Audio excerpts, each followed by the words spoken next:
Hi guys, welcome to my channel, Keeping It Real Wholesaling. Jennifer West-Granahan here. Today we're going to talk about what questions to ask when you're talking to a seller. Okay, you assuming you've done your marketing, you've done your bandit signs, you've done your direct mailing campaign, you've done your postcards, you've put out your Craigslist ads, and now your phone's ringing. Okay, so I know a lot of people doing this part-time, so it's going to a voicemail and you'll have to call them back. Okay, but if you're not, and you're doing this full time, then it's better just to pick up your phone because a lot of people don't want to leave messages. Okay, so don't be afraid to talk to the sellers. I know so many people who also are just afraid. Their fear is talking to the sellers. And you're eventually going to have to talk to the seller. So you just have to do it. My best advice is to just do it. You'll get better at it, okay? And remember, they reached out to you because they need you.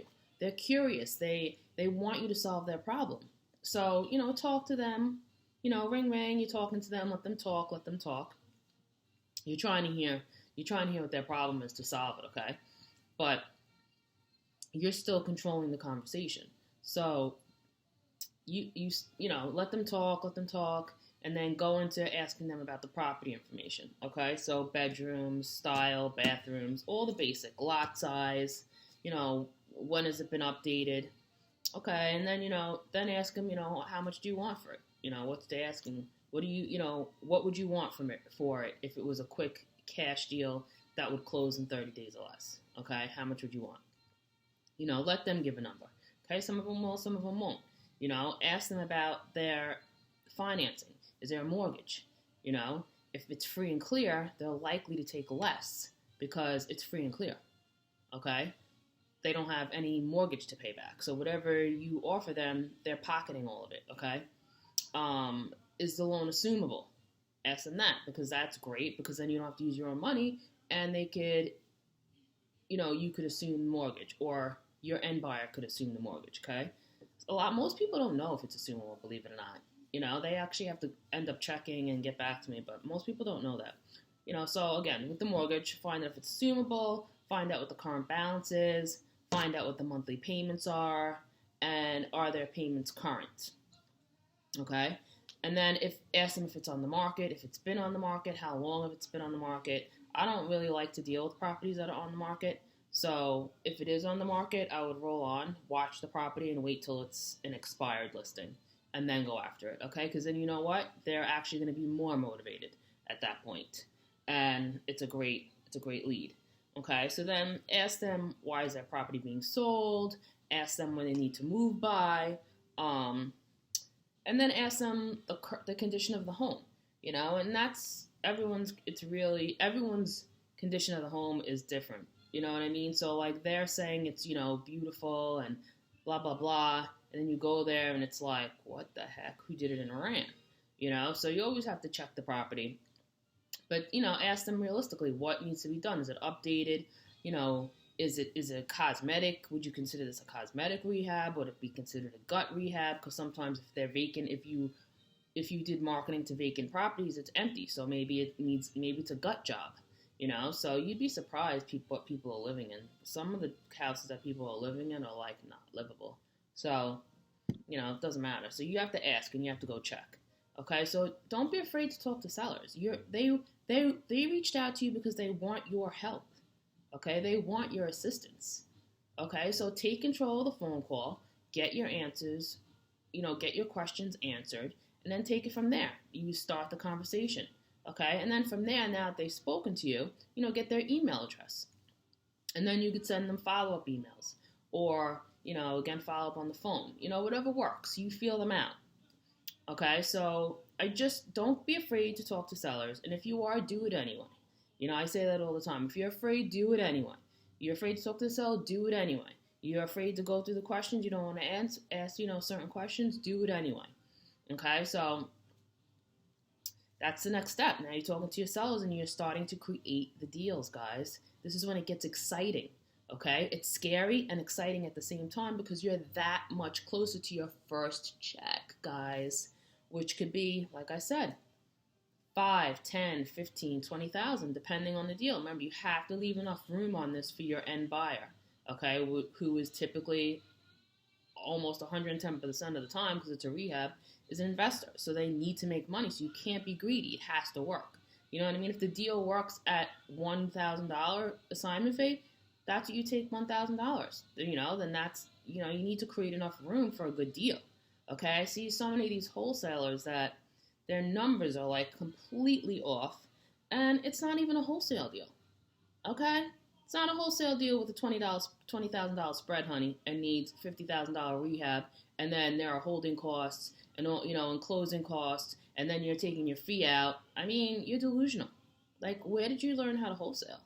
Like, seriously, like I get people sending me properties that are not even their properties, okay, that I've seen like 3 times over, and they're marked up 50 million times, and don't be that person.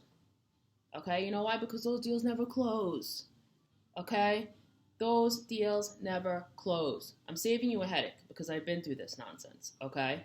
And it's just a train wreck. The deals don't make sense. They're like the properties in, Florida, and they're located in Guam. They have no idea what the hell's going on. It takes weeks to get information because they're not direct. We call that a daisy chain. Okay, daisy chains typically happen with bigger deals, but I see them with small deals. I know when I first started out, my own deal came back to me, marked up, like 3 times. I was like, bro, that's my deal. I'm like, where'd you get that from? So it's like now you're posting deals that are like, you didn't even get permission to market. So don't be that person. Okay, that's not a real wholesaler. If you're just copying and pasting properties and marking them up and sending them to buyers, that's not a wholesaler. Okay, wholesalers do the work. Okay, that's why we get paid. Okay, because we put in the work. Okay, you have to put in the work. Okay, do your marketing. Be creative, like I said, and you'll create a deal. But don't be the person that's copying and pasting, becoming a daisy chain, and it's not a deal. Know what you're sending to your buyers too. Okay, because reputation is everything in this business. You don't want to be known as the person that doesn't know their butt from their elbow. You know what I mean? Like, I didn't want to say the curse word, that's why I said that, but you know what I mean. Arse from your elbow. Okay, you don't want to be that person. Okay, so know what you're doing. Leave enough meat on the bone. Don't be greedy. Okay, know your numbers. Know your market. Okay? Every investor does their rehabs different. Some of them get better pricing for, materials and workers. So everything, could be different. So your fee is going to be different based on who you're giving it to. Okay? So just be flexible with your fee. Make sure the numbers work. If you have a killer deal and you're entitled to get a certain amount, then you are entitled to get that certain amount because they're going to make money too. Okay? And they're going to want it. So they don't care that they're paying you $10,000, $12,000, $15,000 because they're going to make yours too, but it has to make sense. Okay? You can't ask for $15,000 when they're going to do the whole rehab and they're only going to make $20,000. Okay? You see what I'm saying? Doesn't make sense, bro. Doesn't make sense. Okay? So don't be that person. Take action. Call your sellers. Ask them for their information and start creating that deal and start getting excited because you are that much closer to your first wholesale deal. And when you get that first check at closing, it's going to all be worth it. And you're going to be so happy and you're going to get addicted and you're going to do it over and over and over and over. Okay? So with that said, good luck. I'm sending you lots of positive energy. Okay? You're afraid. I know you are. But do it anyway. Okay? So subscribe to my page if you want more tips on wholesaling and real estate and personal development, because like I said, control your mind or it controls you. Okay, your mindset is everything to success in life. So subscribe to my page if you have any questions. Email or comment below. Actually, if you have any questions, comment. And if you're interested in a Keeping It Real mentor, email me. Okay, and we'll see if we're a good fit.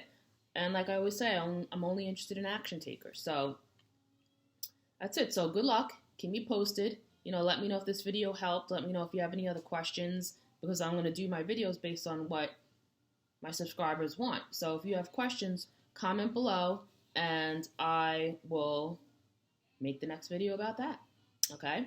It's all about helping out, giving back, guys. So I really wish you lots of luck. And until next time, peace out.